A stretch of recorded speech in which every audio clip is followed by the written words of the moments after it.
हरे कृष्णा, राधे राधे दोस्तों। आप सभी माताओं बहनों पर कान्हा जी का आशीर्वाद सदा सर्वदा बना रहे।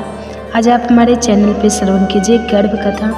अगर कथाएं अच्छी लगेगी तो वीडियो को लाइक कीजिएगा और चैनल पे नए हैं तो चैनल को सब्सक्राइब करके बेल आइकन को ऑन कर लीजिएगा, ताकि ऐसे ही गर्भ कथा के नोटिफिकेशन सुबह सबसे पहले आपके पास पहुँचे और आप श्रवण कर सकें। और हो सके तो ज़्यादा से ज़्यादा शेयर कीजिएगा, ताकि हमारे जितने भी माताएं बहनें हैं सबके पास वीडियो पहुंच सके। तो आइए एक कहानी की शुरुआत करते हैं।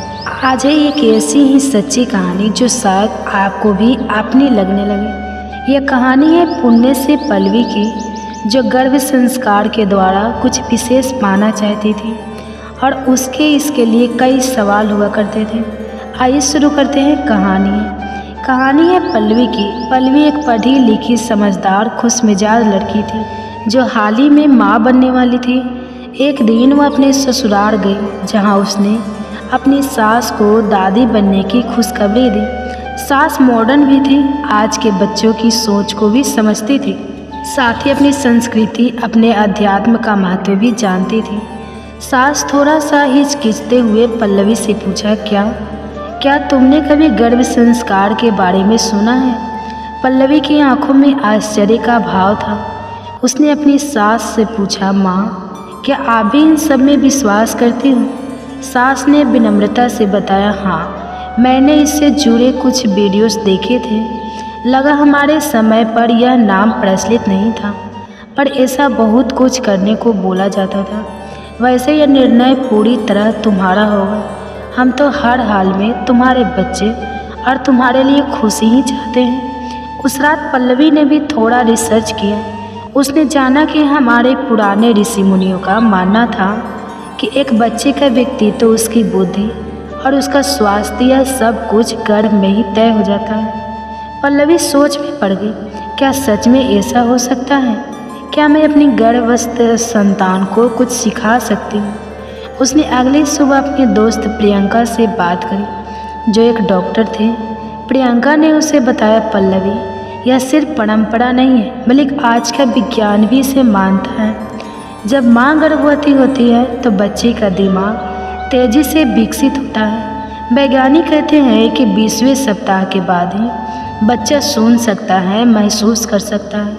माँ जो गाती है, बोलती है, सोचती है, उसका असर बच्चे के दिमाग पर भी पड़ता है। प्रियंका ने आगे कहा, अगर माँ खुश रहती है तो बच्चे में स्ट्रेस हार्मोन कम बनते हैं, वह स्वस्थ पैदा होता है। माँ अच्छी बातें सोचती है तो बच्चे का मानसिक विकास बेहतर होता है। पल्लवी को अब समझ आ रहा था कि गर्भ संस्कार कोई अंधविश्वास नहीं, बल्कि एक वैज्ञानिक और आध्यात्मिक प्रक्रिया है।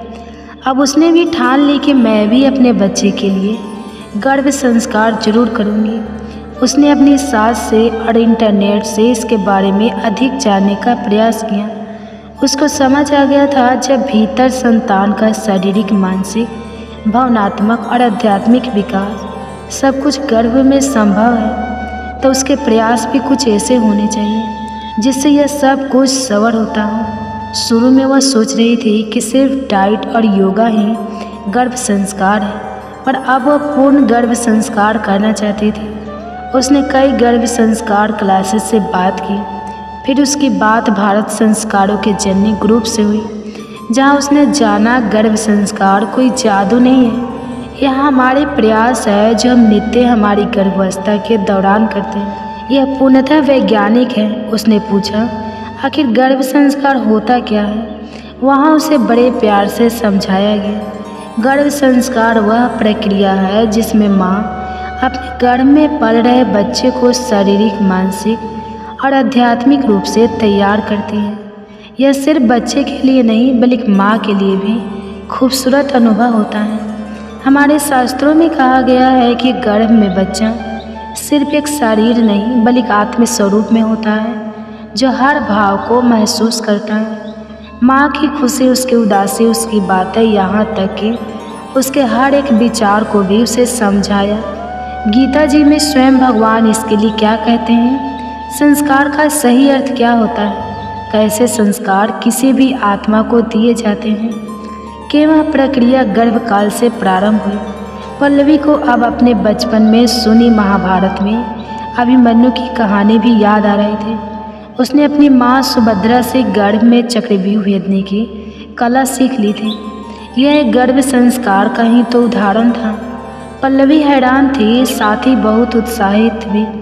उसने सोचा अगर अभिमन्यु ऐसा कर सकता है तो मेरा बच्चा भी कुछ खास जरूर बनेगा। अब उसने एसएफएस ज्वाइन कर लिए। उसकी दिनचर्या में परिवर्तन आने लगा। सुबह जल्दी उठना, सूर्य ध्यान करना, प्राण आकर्षण प्राणायाम करना, साथ ही अनेक विषयों पर जानना, बच्चे से गर्भ स्वाद करना, गर्भ प्रार्थना करना, नित्य पॉजिटिव अफर्मेशन देना। अब वह सीख रही थी। गर्भ स्वाद कथा रोज रात को सुनकर सोती। उसे बहुत पॉजिटिव लगता। क्लास में दिए गए श्रीमद् भागवत रामायण के प्रेरक दृष्टांत उसे नई प्रेरणा देते। उसे लगा कि इन कहानियों से वे उसके बच्चे में नैतिकता और अच्छे संस्कारों को डाल रही है।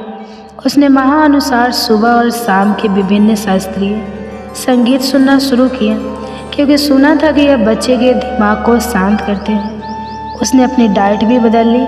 वह सात्विक खाना खाने लगी, दाल, सब्जियाँ, फल, दूध। वह समझ गई थी कि मेरे अन्न से ही तो संतान का शरीर बन रहा है, तो क्यों ना वह सबसे बेहतर हो। उसने अपने पति और सास ससुर को भी इसमें शामिल किया था। पति विजय हर शाम उसके साथ बैठते, बच्चे से बातें करते, उसे कहते बेटा या बेटी, तुम हमारे घर के सुख सौभाग्य और प्रेम का कारण बनोगे। सास हर दिन अपने जैन संप्रदाय के मंत्र पढ़ती और कहती इससे बच्चे को उनका आशीर्वाद मिलेगा। एक दिन विजय ने पल्लवी से पूछा, यह सब करने से क्या सच में फर्क पड़ेगा? पल्लवी ने हंसते हुए कहा, पढ़े या ना पढ़े, लेकिन मुझे अपने बच्चे से जुड़ाव तो महसूस हो ही रहा है। यह अपने आप में बहुत बड़ी बात है और ध्यान और सकारात्मक सोच मुझे शांत करने में मदद करती है। संगीत और मंत्र ब्रेन के न्यूरॉन्स का बेटर कनेक्शन करते हैं, पॉजिटिव बनाते हैं। अच्छा साहित्य मुझे अपनी संस्कृति से जोड़ रहा है। आसन, योग, व्यायाम मुझे स्वस्थ रखने में मदद कर रहे हैं। सात्विक भोजन मेरी दिनचर्या को बेहतर संतुलित बना रहे हैं। मुझे एसिडिटी, कब्ज जैसी समस्या नहीं सता रही। आप सबके साथ जो एक्टिविटी करती हूँ वह भी मुझे अधिक प्रसन्नता देती है। लगता है अंदर बच्चा भी आप सभी की आवाज़ पहचानने लगा है। 9 महीने बीत गए। पल्लवी ने एक खूबसूरत बेटी को जन्म दिया। उसका नाम रखा गया संस्कृति। जब संस्कृति पैदा हुई तो डॉक्टर ने भी कहा यह बच्ची बहुत शांत है, स्वस्थ है। पल्लवी को लगा उसका गर्भ संस्कार सफल रहा। उसके साथ शुरुआती महीने में भी अधिक परेशानी नहीं हुई। लगता जैसे अभी से वो और बच्चे से अधिक समझदार और शांत है। उसे अभी से कहानियाँ सुनना बहुत पसंद आता है। दादी पापा के पास भी आराम से खेलती हैं, जैसे उनसे पहले से दोस्ती है। पल्लवी के इस एक्सप्रेशन के बाद भी शब्द यही थे, गर्भ संस्कार। गर्भ संस्कार ने ना सिर्फ मेरी बेटी को बेहतर बनाया, बल्कि मुझे एक बेहतर माँ, एक बेहतर इंसान के रूप में तैयार किया। और जीवन भर के लिए अब उसका गर्भ संस्कार परिवार से एक अटूट नाता जुड़ गया था। गर्भ कथा आप सभी माताएं एवं बहनें आज हमारे यूट्यूब चैनल पे श्रवण करेंगे कृष्ण के जन्म के समय की स्तुति। तो माताएं एवं बहनें आपसे अनुरोध है कि वीडियो को लाइक कीजिएगा और चैनल पे नए हैं तो चैनल को सब्सक्राइब करके बेल आइकन को ऑन कर लीजिएगा, ताकि ऐसे ही वीडियो के नोटिफिकेशन आप सभी के पास सबसे पहले पहुँचे। कहा जाता है कि गर्भावस्था में अगर पूरी भागवत ना भी सुन पाए तो कृष्ण के जन्म के समय की स्तुति अपने गर्भ में पल रहे शिशु को जरूर श्रवण कराना चाहिए। श्रवण करने से गर्भ में पल रहे शिशु पर भगवान के जैसे ही गुण आते हैं। तो आइए बड़े ही प्रसन्न चित्तन से इस कथा का रसपान करते हैं। मथुरा नगरी के हृदय में जब अंधकार धीरे धीरे गहराने लगा, अत्याचार की छाया लोगों की आत्मा को डसने लगी थी। कंस का आतंक दिन प्रतिदिन बढ़ता जा रहा था। धर्म के लिए यह काल रात्रि के समान था। नर नारी, पशु पक्षी, यक्ष गंधर्व सभी किसी चमत्कारी ज्योतिष की प्रतीक्षा कर रहे थे। देवकी वासुदेव की अर्धांगिनी मथुरा के राजमहल में अपने 8वें पुत्र की गर्भधारण की अवस्था में थी। वह पुत्र कोई साधारण जीवात्मा नहीं, स्वयं श्रीहरि का अंश था। देवकी का गर्भ धारण करना मानव सृष्टि के मध्य अंधकार में एक दीपक के जलने के समान था। जब नारद मुनि को यह ज्ञात हुआ कि नारायण स्वयं इस धरा पर अवतरित होने वाले हैं, वे अत्यंत प्रसन्न हुए। वे तत्काल ब्रह्मलोक, कैलाश, यमलोक, इंद्रलोक सभी में यह शुभ समाचार फैलाने लगे। देवगण एकत्र होकर क्षीर सागर के निकट पहुँचे, जहाँ भगवान विष्णु विश्राम कर रहे थे। सभी देवताओं ने उनके चरणों में गिरकर प्रार्थना की। विष्णु भगवान ने उत्तर दिया, मैं शीघ्र ही देवकी के गर्भ से प्रकट होकर मथुरा में जन्म लूँगा। जैसे जैसे गर्भ के महीने बढ़ते गए, देवकी के तन में तेज और चेतना असाधारण रूप से प्रकट होने लगी। वासुदेव ने देखा कि उनकी पत्नी के मुख पर दिव्य आभा है। वह केवल एक माता नहीं थी, वे अब संपूर्ण ब्रह्मांड के पालनहार की जननी बनने जा रही थी। गर्भस्थ कृष्ण स्वयं भी उस गर्भ में ध्यान मग्न रहते हुए संसार की स्थितियों को जान रहे थे। वे स्वयं योगेश्वर थे और वहाँ से भी वे समस्त घटनाओं का संचालन कर रहे थे। देवकी कई बार स्वप्न में दिव्य दृश्य देखती। कभी श्रीहरि का शंख, चक्र, गदा और शंख पग दिखाई देता, कभी गोकुल के हरे भरे वन। एक रात्रि जब देवकी विश्राम कर रही थी, आकाशवाणी के रूप में देवताओं की स्तुति गूंज उठी।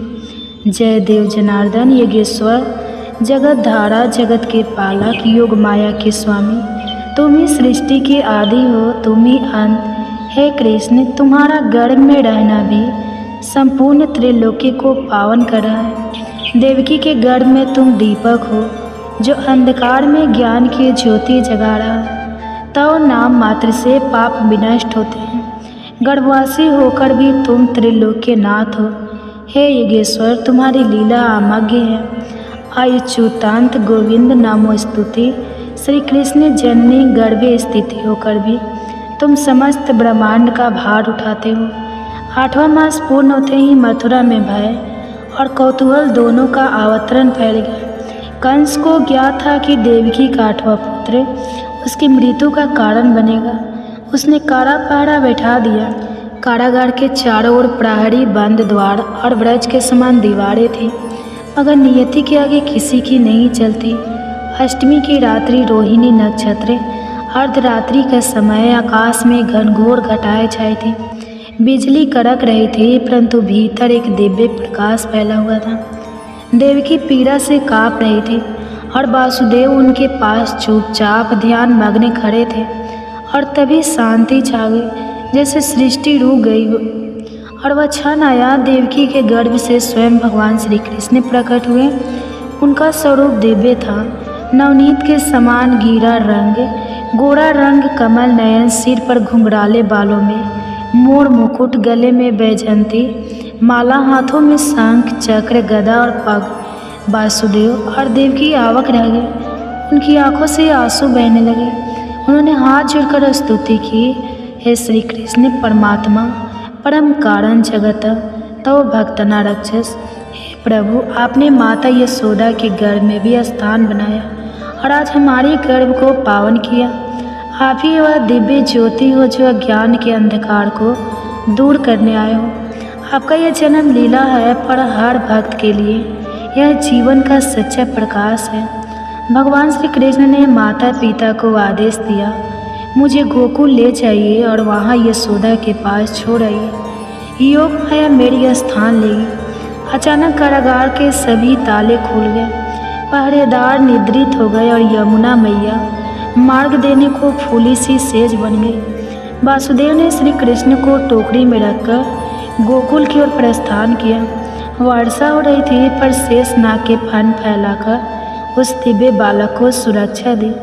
यमुना जी ने वासुदेव के चरण छूकर उन्हें मार्ग दिया।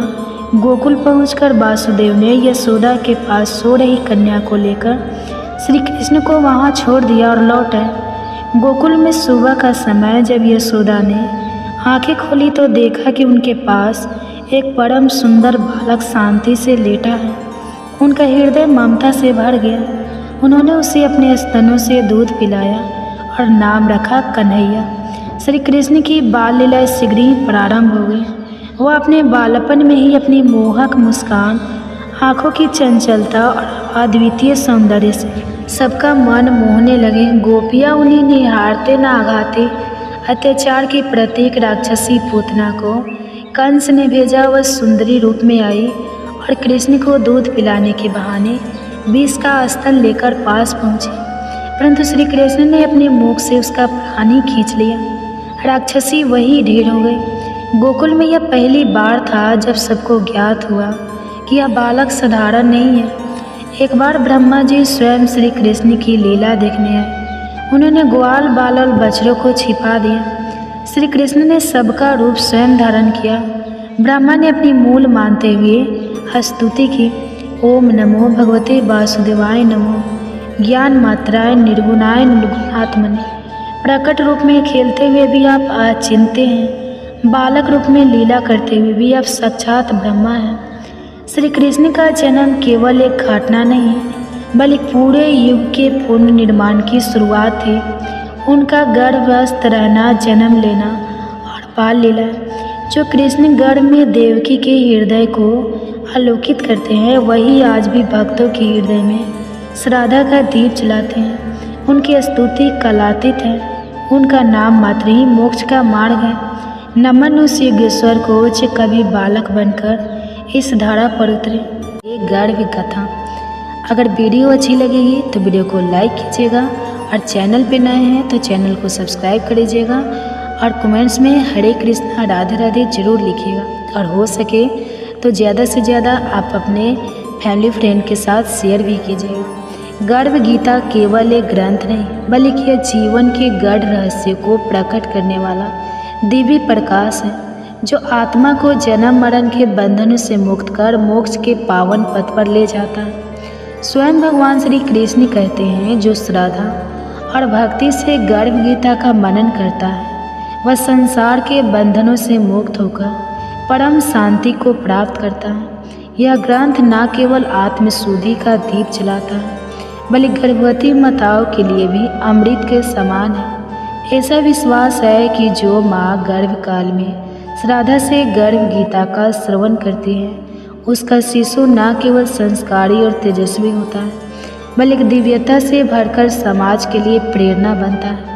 यदि आप भी इस अद्भुत ज्ञान की रोशनी अपने जीवन और भावी संतानों में भरना चाहते हैं तो अभी वंदना काव्या चैनल को सब्सक्राइब करें और प्रेम पूर्वक लाइक करें, श्रद्धा से सब्सक्राइब करें और इस दिव्य संदेश को शेयर करके औरों तक पहुँचाएँ, क्योंकि ज्ञान जब बांटा जाता है तभी वह संस्कार बनता है।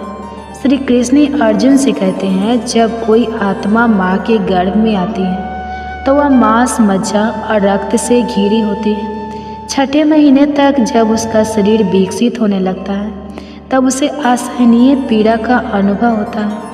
उस अंधकार में संकुचित और पीड़ादायक स्थान में वह आत्मा कड़ा उठती है और ईश्वर से विनती करती है, हे प्रभु, कौन सा पाप किया था मैंने जो मुझे फिर से इस अंधेरे गर्भ में आना।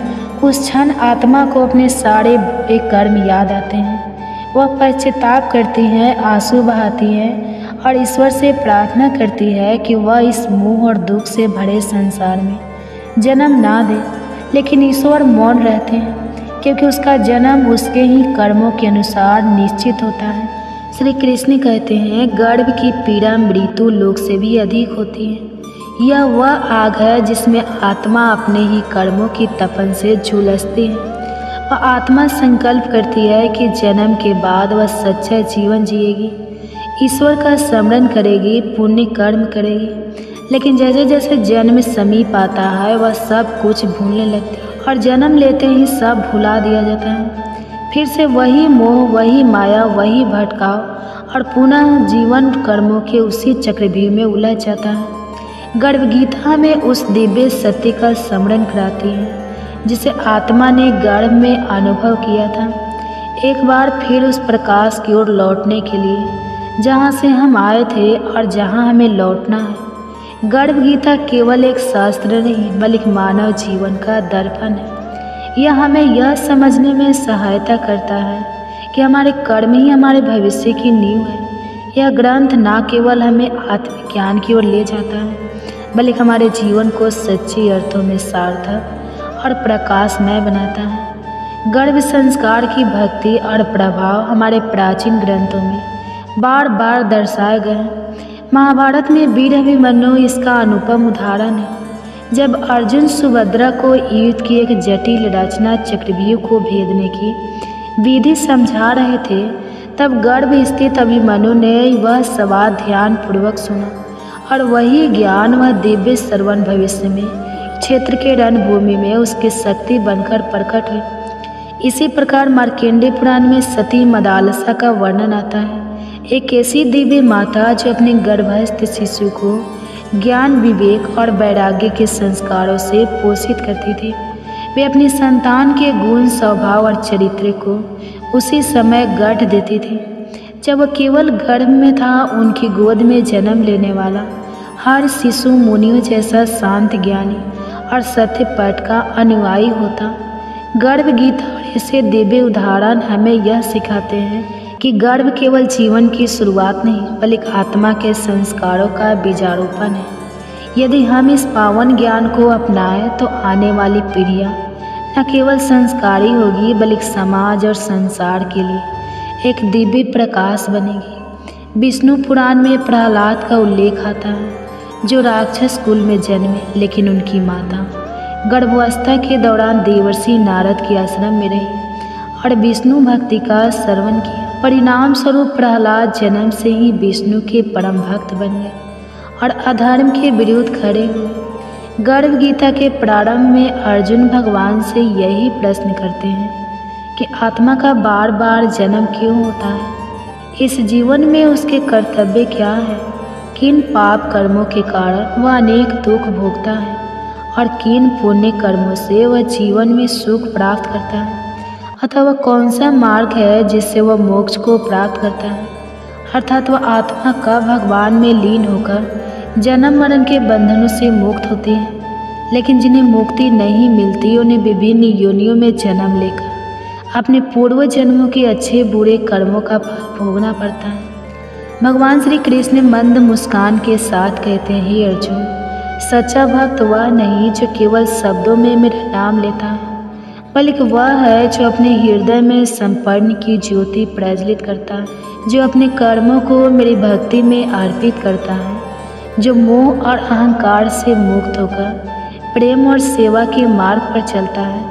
वही मेरा सच्चा भक्त है, जो मुझे केवल मंदिरों में नहीं बल्कि प्रत्येक जीव में देखता है, जो किसी को अपने से ना ऊंचा मानता है ना नीचा, जो निंदा और प्रशंसा से परे रहता है। वही वास्तव में मेरे चरणों का अधिकारी है। श्री कृष्ण की इन वाणी से अर्जुन के हृदय में भक्ति की लहरें उमड़ पड़ी। उसने श्रद्धा से सिर नवाया और निवेदन किया, हे माधव, फिर यह संसार अज्ञान में क्यों भटकता है, क्यों यह मोह माया में उलझता इतना दुख सहता है। श्री कृष्ण बोले, हे पार्थ, यह संसार मोह का जाल है। मनुष्य अपने ही कर्मों में उलझकर जन्म और मरण के चक्र में फंस जाता है। जिसे वह सुख मानता है वही अंतर दुख का कारण बनता है। जिस दिन यह समझ जाएगा कि ना कुछ उसका था और ना कुछ उसका रहेगा, बस वही क्षण उसके मोक्ष की ओर पहला कदम होगा। श्री कृष्ण के इन वचनों ने अर्जुन के अंतःकरण को शुद्ध कर दिया। वह समझ गया कि संसार में सच्ची शांति केवल ईश्वर की शरण में जाकर अहंकार और माया का त्याग करने से ही संभव है। यह सुनकर अर्जुन गहन चिंतन में डूब गया। उसे भली भांति ज्ञात हो गया कि मनुष्य का भाग केवल उसके ही कर्मों की परिणति है। वह आगे बोला, हे केशव, यदि कर्म ही सब कुछ तय करते हैं तो क्या मनुष्य अपने कर्म बदलकर अपना भाग्य भी बदल सकता है? श्री कृष्ण ने स्नेहपूर्वक उत्तर दिया, हे पार्थ, निस्संदेह मनुष्य अपने सत्कर्मों के द्वारा अपने मनुष्य भविष्य को रूपांतरित कर सकता है। जैसे कोई अंधकार से प्रकाश की ओर बढ़ता है, वैसे ही कोई अपने दुष्कर्मों को त्याग कर पुण्य के पथ पर अग्रसर हो सकता है। जो अपने कर्म सुधार लेता है वही अपने जीवन में सुख और शांति प्राप्त करता है। अर्जुन की जिज्ञासा और भी प्रबल हो उठी। उन्होंने निवेदन किया, हे प्रभु, वह कौन सा कर्म है जो मनुष्य को सबसे उच्च स्थिति तक पहुंचा देता है, और वह कौन सा पाप है जिसके कारण उसे नरक की यातनाएं सहनी पड़ती हैं। श्री कृष्ण बोले, हे धनंजय, जो व्यक्ति परोपकार करता है, दूसरे के दुख हरता है, अपनी संपत्ति का उपयोग जन कल्याण में करता है और कभी असत्य, छल या अन्याय का मार्ग नहीं अपनाता, वह ऊंच लोकों को प्राप्त करता है और अतः मोक्ष को प्राप्त करता है। परंतु जो व्यक्ति लोभ, अधर्म और अन्याय में डूबा रहता है, जो दूसरे की संपत्ति हड़पता है और जो झूठ तथा कपट के सहारे अपनी इच्छाएं पूरी करता है, वो अपने पापों के कारण नरक की यातनाएं भोगता है। श्री कृष्ण के इन वचनों ने अर्जुन के अंदर को आलोकित कर दिया। वे भाव विभोर होकर बोले, हे माधव, अब मैं जान गया कि जीवन का सबसे बड़ा धर्म सत्य, सेवा और धर्म का पालन है। जिसने इसे स्वीकार कर लिया वही सच्चे सुख को प्राप्त करता है। श्री कृष्ण मुस्कुराए और बोले, हे अर्जुन, यही परम सत्य है। जो इस ज्ञान को अपने जीवन में उतार लेता है वही जन्म मरण के बंधनों से मुक्त होकर परम शांति को प्राप्त करता है। फिर भगवान श्री कृष्ण के मुखमंडल पर गंभीरता छा गई। वे बोले, हे अर्जुन, यह समस्त संसार कर्म के बंधनों से बंधा हुआ है। हर जीव अपने पूर्व जन्मों के कर्मों का ही फल भोगता है। अर्जुन की जिज्ञासा और भी बढ़ गई। उन्होंने पूछा, हे प्रभु, रक्त विकार उत्पन्न होने का क्या कारण होता है? भगवान श्री कृष्ण ने उत्तर दिया, हे पार्थ, जो पुरुष प्राय स्त्रियों के साथ कपट करता है, जो अपने सुख और संपत्ति के लिए दूसरों का अपमान करता है, और अगले जन्म में रक्त विकार जैसी पीड़ाओं से ग्रस्त होता है। अर्जुन ने पुनः पूछा, हे माधव, कोई व्यक्ति निर्धन क्यों जन्म लेता है? श्री कृष्ण बोले, हे अर्जुन, जो मनुष्य कभी भी दान नहीं करता, जो अपने धन को केवल अपनी सुख सुविधा में लगाता है और किसी भी सहायता नहीं करता, वह अगले जन्म में निर्धनता का जीवन पाता है। उसका भाग्य उसे दरिद्रता की ओर ले जाता है। अर्जुन का मन व्याकुल हो उठा। उन्होंने आगे प्रश्न किया, हे केशव, खंड, वायु, लकवा किस पाप का फल होता है? श्री कृष्ण ने उत्तर दिया, हे धनंजय, जो व्यक्ति अपने माता पिता का अपमान करता है, उनका तिरस्कार करता है और उनकी सेवा नहीं करता, उसे अगले जन्म में खंड, वायु का दंड भोगना पड़ता है। अर्जुन की आंखों में श्रद्धा छलकने लगी। उन्होंने फिर पूछा, हे प्रभु, कोई जन्म से अंधा या अपाहिज क्यों होता है? भगवान श्री कृष्ण बोले, हे अर्जुन, जो व्यक्ति जीवन में अन्याय करता है, जो किसी निर्देश के नेत्रों में आंसू लाता है, जो किसी की टांगें तोड़ने या उसे अपाहिज बनाने का अपराध करता है, वह अगले जन्म में स्वयं अंधवंतर या अपांगता का कष्ट झेलता है। अर्जुन का हृदय पीड़ा से भर उठा। वे बोले, हे प्रभु, कुछ स्त्रियां बाल विधवा क्यों होती हैं? श्री कृष्ण उत्तर देने लगे, हे अर्जुन, जो स्त्रियां अपने पति के साथ छल करती हैं, जो अपने जीवन को झूठ और कपट से चलाती हैं, वे अगले जन्म में बाल विधवा बनती हैं। ऐसे कर्म उन्हें दुख और पीड़ा के पथ पर ले जाते हैं। अर्जुन ने एक लंबी सांस ली और पूछा, हे माधव, यदि कर्म ही सर्वश्रेष्ठ है तो क्या मनुष्य अपने कर्मों को बदलकर अपने भविष्य को भी बदल सकता है? श्री कृष्ण मुस्कुराए और बोले, हे पार्थ, निसंदेह जो व्यक्ति अपने कर्मों को सुधार लेता है, जो सत्य, धर्म और सेवा के मार्ग पर चलता है, वह अपने जीवन को उज्जवल बना सकता है। इस संसार में एक ही अपरिवर्तनीय सत्य है, कर्म जो जैसा करता है वैसा ही फल प्राप्त करता है। अर्जुन ने हाथ जोड़ते हुए कहा, हे प्रभु, आपने जो ज्ञान दिया उसने मेरे अंतःकरण को शांति से भर दिया है। अब मैं जान गया हूँ कि जीवन में सबसे बड़ा धर्म सत्य, भक्ति और सेवा है। भगवान श्री कृष्ण मुस्कुराए और बोले, हे अर्जुन, जो इस ज्ञान को अपने जीवन में उतारेगा वह जन्म मरण के बंधन से मुक्त होकर परम शांति को प्राप्त करेगा। फिर श्री कृष्ण ने अर्जुन की ओर करुणा भरी दृष्टि डालते हुए कहा, हे पार्थ, निसंदेह मन अत्यंत चंचल और बलशाली है। यह उन्मत्त हाथी के समान है जो बिना लगाम के विपरीत दिशाओं में दौड़ता रहता है, परंतु हे अर्जुन, इसे संयम और निरंतर अभ्यास से नियंत्रित किया जा सकता है। अर्जुन ने एक लंबी सांस ली और पूछा, हे माधव, यह अभ्यास और संयम कैसे किया जाए? क्या कोई सरल मार्ग है जिससे मन को वश में किया जा सके? श्री कृष्ण ने मधुर मुस्कान के साथ उत्तर दिया, हे धनंजय, आप सभी के गर्भ में पल रहे शिशु पर कान्हा जी का आशीर्वाद सदैव बनी रहे। आज आप हमारे चैनल पे श्रवण करेंगे गर्भ कथा। हमारे पुराणों में अनेक प्रसिद्ध कथाएं हैं जो मनुष्य को जीवन की सही राह दिखाने में मदद करती हैं। आज ऐसे ही एक संपूर्ण कथा आपको सुनाने जा रही हूँ, जिसे गर्भ में संतान सुनकर अनेक शिक्षाओं के साथ प्रसन्नता तो पाएंगे ही, साथ ही माताएं समझ पाएगी कि गर्भकाल की शिक्षा का कितना अधिक महत्व होता है। तो आइए प्रारंभ करते हैं। उससे पहले हम कथा प्रारंभ करें, आप कथाओं में खो जाए उससे पहले माताओं बहनें आपसे अनुरोध है कि वीडियो अच्छी लगेगी तो वीडियो को लाइक कीजिएगा, और चैनल पे नए हैं तो चैनल को सब्सक्राइब करके बेल आइकन को ऑन कर लीजिएगा, ताकि ऐसे ही गर्भ कथा का नोटिफिकेशन आप सबके पास सबसे पहले पहुँचे। और हो सके तो ज़्यादा से ज़्यादा शेयर कीजिएगा, और वीडियो अच्छी लगेगी तो कमेंट्स में हरे कृष्णा राधे राधे जरूर लिखिएगा। तो आइए प्रारंभ करते हैं। जब भगवान ब्रह्मा ने पृथ्वी को समुद्र से बाहर निकाल हिरण्यकश्यप को मारकर पृथ्वी को आतंक से मुक्त किया था, तब उसका भाई हिरण्यकश्यप बहुत गुस्सा हुआ। उसने तय किया कि वह अपने भाई का प्रतिशोध अवश्य लेगा। उसने खुद को अजय और अमर बनाने के लिए हिमालय पर जाकर घोर तपस्या आरंभ की। उसे कठिन तप करता देख इंद्र भी घबराने लगे। उन्होंने दैत्यों की राजधानी पर हमला कर दिया। जब जाना हिरण्यकश्यप की पत्नी गर्भवती है तो उसे भी बंदी बना लिया। सोचा राक्षस का पुत्र राक्षस बनेगा और आगे चलकर हमारे लिए मुश्किल उत्पन्न करेगा। हिरण्यकश्यप वहाँ था नहीं, इसलिए दैत्य हारकर भागने लगे। देवताओं ने दैत्यों की राजधानी लूट ली। इंद्र ने हिरण्यकश्यप की पत्नी क्यादु को बंदी बना ली और स्वर्ग ले जाने लगा। पर तभी रास्ते में देवर्षि नारद मिले।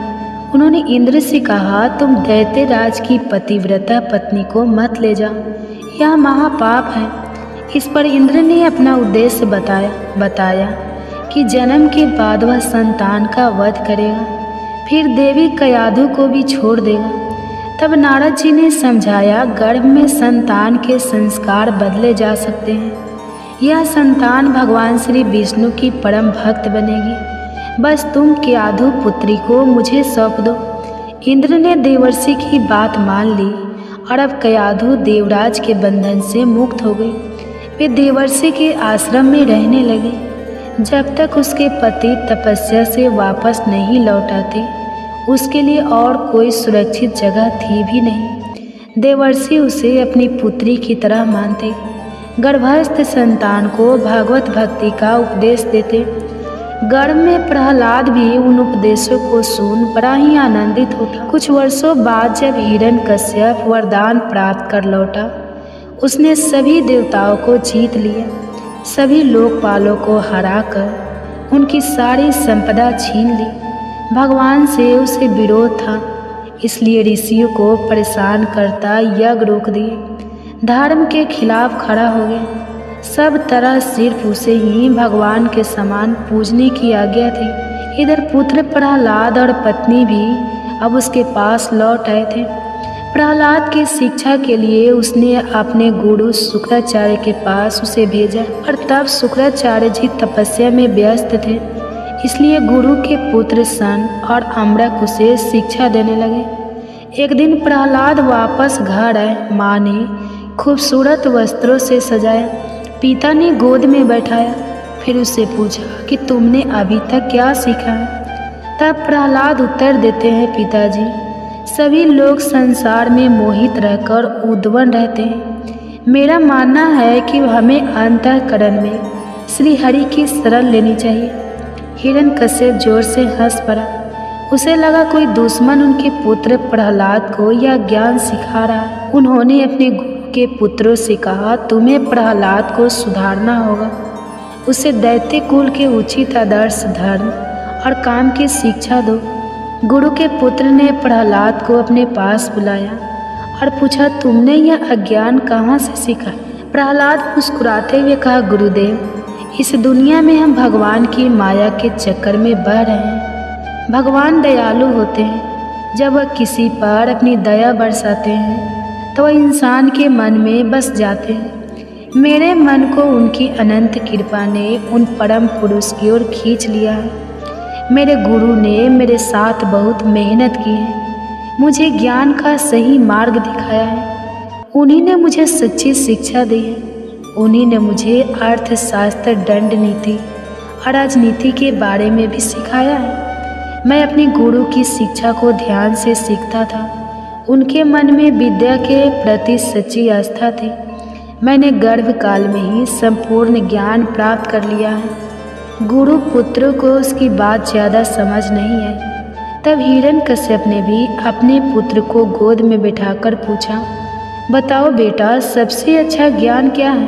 प्रहलाद ने कहा, मेरे अनुसार सर्वोत्तम ज्ञान वही है जो भगवान के गुणों और आचरणों को सुनने की प्रेरणा देता हो। उनकी लीलाओं और नामों का भजन, उनके श्री चरणों की सेवा, उनकी पूजा, उनकी स्तुति, उनके सामने दास बनना, उनसे दोस्ती करना, उनके प्रति अपनी आत्मा को समर्पित करने का भाव जगाता हूँ। मेरे अनुसार इसी का अनुसरण कर हम जीवन में सबसे उत्तम फल प्राप्त कर सकते हैं। हिरण्यकश्यप बहुत क्रोधित हो गया। उन्होंने प्रहलाद को बुरी तरह डांटा और उसे जमीन पर पटक दिया। उनके गुरुकुल के छात्रों ने बताया कि हमने उसे गलत नहीं सिखाया है। प्रहलाद शांति से खड़े रहे, बिना किसी क्रोध के। वे अपने पिता से कहने लगे, पिताजी, आपको गुस्सा नहीं आना चाहिए। गुरु के पुत्रों का भी कोई दोष नहीं है। वे विषयों की वस्तुओं को बार बार उपभोग करके उन्हीं में लगे रहते हैं, पर मैं सच्चे ज्ञान को जानता हूँ। आज वह नन्हा सा बच्चा त्रिभुवन विजय दैत्यराज हिरण्यकश्यप के सामने बिना डरे खड़ा था और पिता की रुचि के विपरीत यह सब कहे जा रहा था। दैत्यराज के गुस्से का अब कोई पार नहीं था। उसने अपने क्रूर सभासदों को आदेश दिया, जाओ तुरंत इस दुष्ट बच्चे को मार डालो। दैत्य बच्चे पर हमला करने के लिए तलवार, त्रिशूल, अन्य शास्त्रों को लेकर चिल्लाते हुए उस बालक पर टूट पड़े, पर प्रहलाद निर्भय खड़े रहे। उन्हें सब जगह उन्हें दयालु प्रभु ही दिखाई देते थे। उन्हें किसी का भी डर नहीं था। असुरों ने बड़े ताकतवर अस्त्र शस्त्रों से बार बार हमला किया, लेकिन प्रहलाद को खरोच तक नहीं आई। उसके शरीर को छूते ही हथियार टुकड़े टुकड़े हो जाते। हिरण्यकश्यप को बहुत हैरानी हुई। उसने तय कर लिया कि वह प्रहलाद को अब जिंदा नहीं छोड़ेगा। वह कई तरह के उपाय करने लगा। एक बार हाथी के सामने प्रहलाद को डाल दिया, लेकिन हाथी ने प्रहलाद को प्यार से अपनी सूंड से उठा लिया। फिर प्रहलाद को उसने एक कटोरी में बंद कर दिया, जहाँ भयंकर सर्पों को छोड़ दिया। लेकिन यह सर्प प्रहलाद के पास पहुंचकर केचुए की तरह सीधे हो गए। जब जंगली सिंह के सामने उसे छोड़ा गया तो वह पालतू कुत्ते की तरह उसके सामने पूंछ हिलाता हुआ बैठ गया। जब प्रहलाद को खाने के लिए उग्रवस्त्र दिया गया तो उसका भी उस पर कोई प्रभाव नहीं हुआ। विष पेट में जाकर अमृत बन गया। अनेक दिनों तक उसे भोजन नहीं दिया गया, जल की एक बूंद नहीं मिली। फिर भी प्रहलाद के स्वास्थ्य पर कोई असर नहीं हुआ। वे तो दिन पर दिन और भी मजबूत दिखाई दे रहे थे। उन्हें ऊंचे पर्वत से गिराया गया, पत्थरों के साथ बांधकर समुद्र में फेंक दिया गया, पर हर बार वे भगवान का नाम गुणगान करते हुए वापस लौटे। इतना सब होने पर हिरण्यकश्यप की बहन होलिका ने कहा, भैया, मैंने तप करके एक विशेष वस्त्र पाए हैं। वे वस्त्र अग्नि में नहीं जलते, इसलिए मैं उन वस्त्रों को पहनकर प्रहलाद की गोद में लेकर अग्नि में बैठ जाऊंगी। तब देखते ही कौन सी माया उसे बचा पाएगी। हिरण्यकश्यप को प्रस्ताव पसंद आया और ऐसे ही व्यवस्था की गई, परंतु भगवान की लीला यहाँ भी सबने देखी। होलिका का वस्त्र उड़ गया और वह जलकर खाक हो गई। वही प्रहलाद का बाल भी बांका नहीं हुआ। उसने पुनः अपने पिता को समझाया, भगवान से नफरत करना बंद करो। भगवान नाम का प्रभाव देखो कि अग्नि भी मुझे शीतल लगती है। अभी भगवान श्री हरि का नाम लो और संसार के सारे तपों से मुक्त हो जाओ। राक्षस राजा हिरण्यकश्यप के साथ कई राक्षसों ने उसे माया के साथ डराने के अनेक प्रयोग किए, लेकिन प्रहलाद के सामने माया की भी एक नहीं चलती। जैसे ही वे अपनी आंखें उठाते मायावी दृश्य समाप्त हो जाते। हिरण्यकश्यप अति क्रोध में भरकर प्रहलाद को सभा में बुलाते हैं और गुस्से में पूछते हैं, कहाँ है तेरा भगवान? क्या तुम इसे खंबे में भी देखते हो? तब प्रहलाद ने कहा, हाँ पिताजी, मैं उन्हें यहाँ भी देखता हूँ। तब क्रोध में सिंहासन से उठकर उसने बड़े जोर से खंबे को एक घूंसा मारा। उस खंबे में से एक महाभयंकर दहाड़ उठी, जैसे सारा ब्रह्मांड फट गया हो। सभी लोग भयभीत हो गए। हिरण्यकश्यप भी इधर उधर देखने लगा। उसने देखा खंभा बीच से फट गया है और वहाँ से मनुष्य के शरीर और सिंह के मुख की अद्भुत भयंकर आकृति प्रकट हो रही है। भगवान नरसिंह बहुत तेजी से आगे बढ़ रहे थे और वे गरजने लगे। उन्होंने दैत्य राजा हिरण्यकश्यप को पकड़ लिया और जिस दैत्यराज के पास वरदान था कि वह किसी भी घर के अंदर या बाहर, दिन में न रात में, धरती पर या आसमान में किसी भी प्राणी, किसी भी हथियार, किसी भी मनुष्य, पशु, किसी भी जीवित निर्जीव प्राणी से नहीं मरेगा। किसी भी अस्त्र शस्त्र का प्रभाव उस पर नहीं होगा।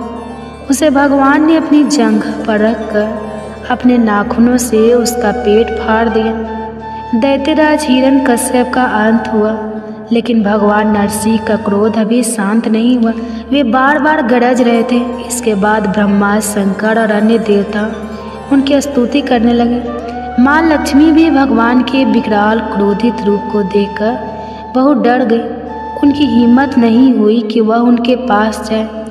आखिर ब्रह्मा जी ने प्रहलाद को भगवान नरसिंह को शांत करने के लिए इशारा किया।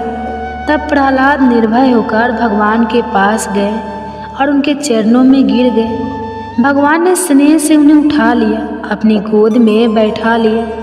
वे बार बार प्रहलाद को चाटते हुए कहने लगे, बेटा प्रहलाद, मुझे माफ़ कर दो। मुझे आने में बहुत देर हो गई, तुम्हें बहुत कष्ट सहना पड़ा, मुझे क्षमा कर दो। प्रहलाद का गला भर आया। आज त्रिभुवन के स्वामी उनके सिर पर अपना आशीर्वाद देकर उन्हें प्यार से छू रहे थे। प्रहलाद जी धीरे धीरे खड़े हुए। उन्होंने अपने हाथ जोड़कर भगवान की प्रशंसा की, बड़े भक्ति भाव से भगवान की महिमा गाई। आखिरकार भगवान ने उनसे एक वरदान मांगने के लिए कहा। प्रहलाद ने कहा, प्रभु, आप वरदान देने की बात करके मेरी परीक्षा क्यों लेते हैं? वह जो अपने स्वामी की सेवा का पुरस्कार चाहता है वह तो व्यापार है। मैं तो सिर्फ सेवक हूँ आपका। मुझे किसी भी प्रकार की कोई भी पुरस्कार की इच्छा तक नहीं। मेरे नाथ, आपसे मेरी यही विनती है कि आप मुझे शुद्ध आशीर्वाद दें। मेरे दिल में कभी कोई इच्छा उठे ही ना, ऐसी आप कृपा करें। तभी भगवान के अनेक बार आग्रह पर प्रहलाद ने कहा, प्रभु, मेरे पिता आपकी भक्ति नहीं करते थे, वे आपकी निंदा करते थे। उन्हें आप इस पाप से मुक्त कर दीजिए। तब भगवान ने कहा, प्रहलाद, जिस परिवार में मेरा भक्त होता है वह पूरे परिवार को पवित्र बना देता है। उनकी 21 पीढ़ियाँ मुक्त हो जाती हैं। मेरे भक्त का जन्म होने वाले स्थान को धन्य माना जाता है। वह स्थान पृथ्वी पर तीर्थ की तरह पूजा जाता है। इस प्रकार प्रहलाद भगवान के आशीर्वाद से कृतार्थ हुए। वास्तव में भगवान के अनन्य भक्तों में प्रहलाद का नाम सर्वोपरि माना जाता है। बाल्यकाल भक्ति में भी ध्रुव से ऊपर माना जाता है, क्योंकि ध्रुव की इच्छा थी कि वे भगवान की गोद में, पर प्रहलाद की कभी कोई इच्छा नहीं थी। मेरे बच्चे, आशा है यह कथा तुम में भी भगवान के प्रति सच्ची आस्था और भक्ति के गुण को बढ़ाएगी। तुम अपने जीवन को एक उद्देश्यपूर्ण और सार्थक रूप से जी पाओगे। यही तुम्हारी माँ की मंगल कामना है। चलो अब तुम आराम करो। आज के लिए इतना ही। ओम शांति शांति शांति। नमो नमः।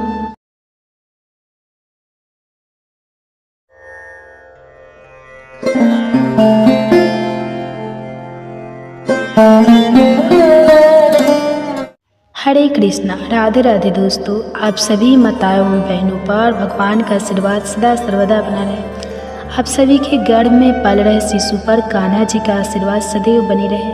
आज आप हमारे चैनल पे श्रवण करेंगे गर्भ कथा। कहते हैं गर्भावस्था में माँ को भगवत चिंतन और भगवती कथाएं जरूर सुननी चाहिए। आज इसी कड़ी में ध्रुव की कथा अपनी संतान को सुनाते हैं।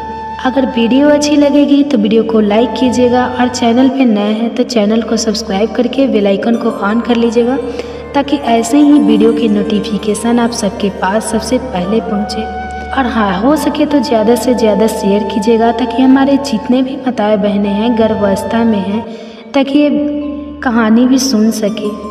तो आइए श्रवण करते हैं गर्भ कथा। इसके लिए माता एक शांत स्थान पर बैठ जाए। एक ऐसा समय चुने जहाँ बहुत ज़्यादा डिस्टर्ब ना हो और आपको इसको बीच में ना रोकना पड़े।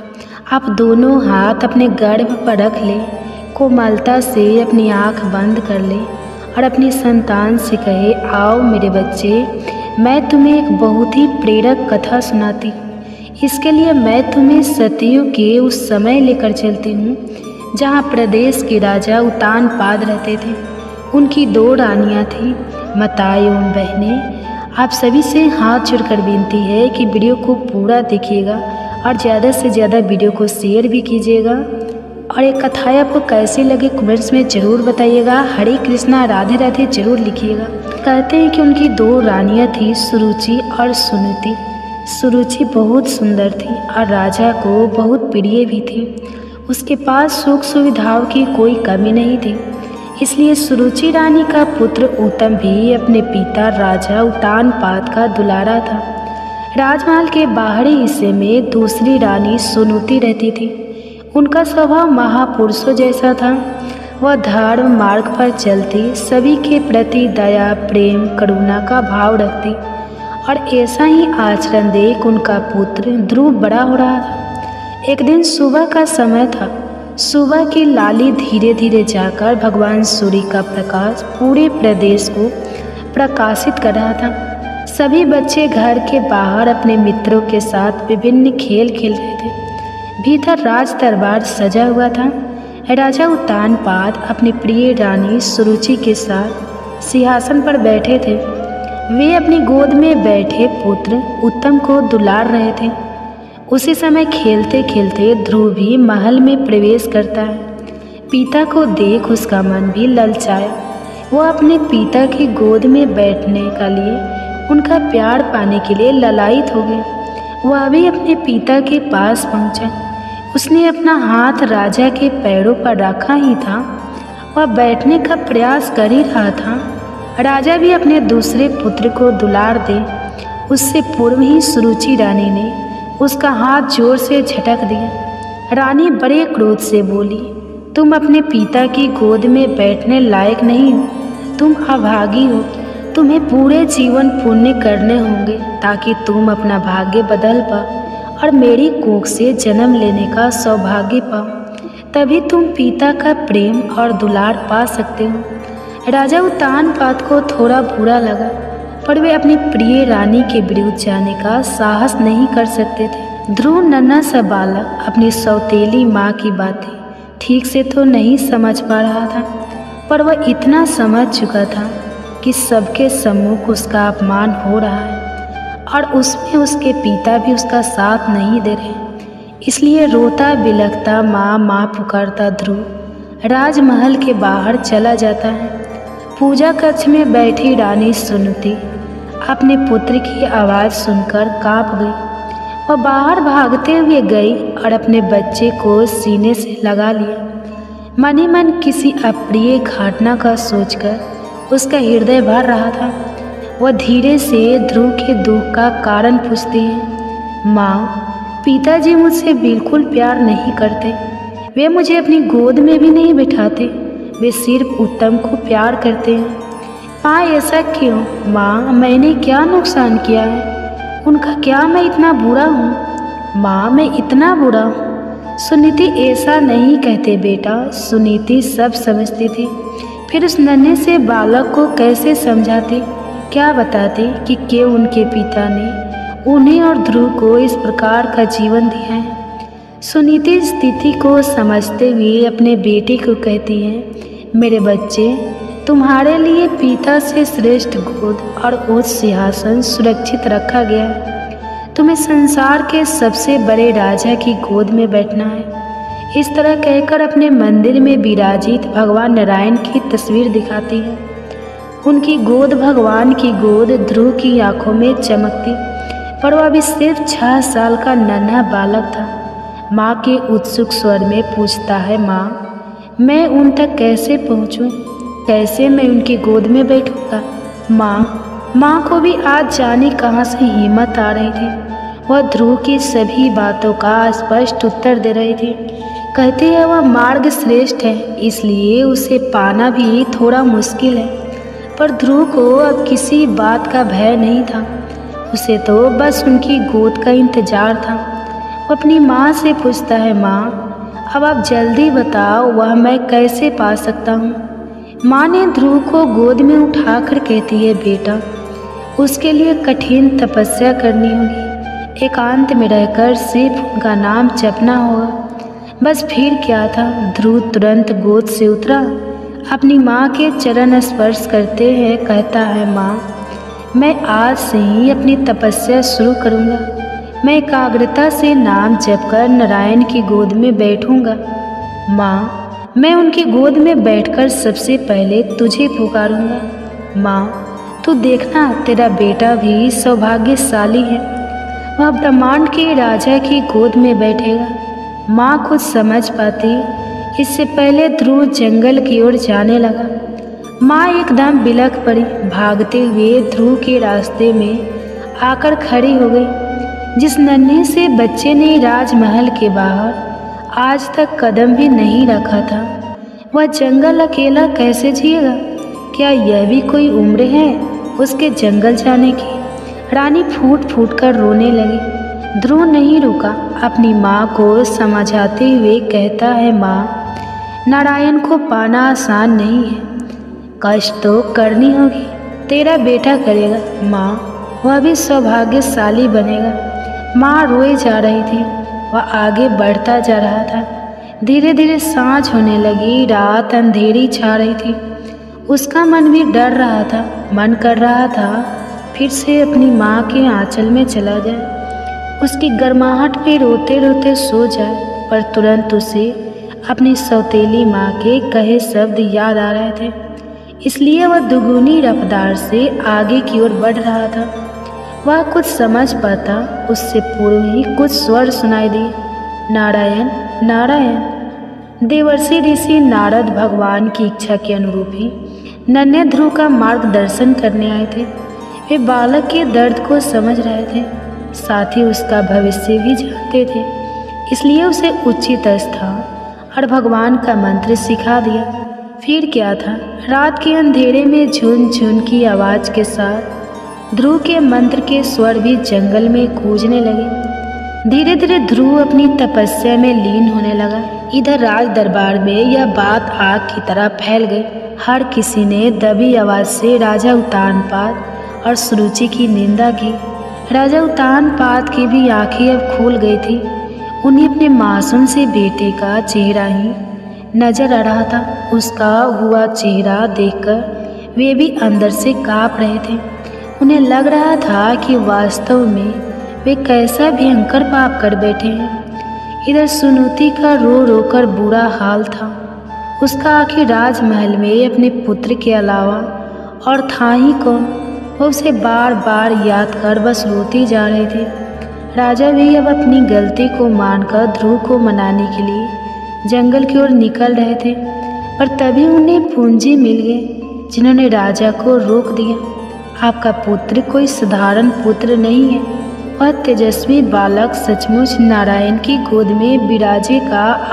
आपके और आपके राज्य की कृति को संपूर्ण ब्रह्मांड में फैलाएगा। उसका जन्म इसी हेतु हुआ है, इसलिए हे राजन, आप शक ना करें, बल्कि निश्चिंत रहें, वह जल्दी ही आप सभी के पास लौट आएगा। इधर ध्रुव अपनी तपस्या में लीन था। जंगली जानवरों की आवाज़, उनके सताने का भय आसपास हमेशा बना रहा था। कभी बंदरी के समीप उसके बच्चे को लिपटा देखता तो उसका मन भी भरता, पर वह किसी भी कीमत पर लौट जाना नहीं चाहता था।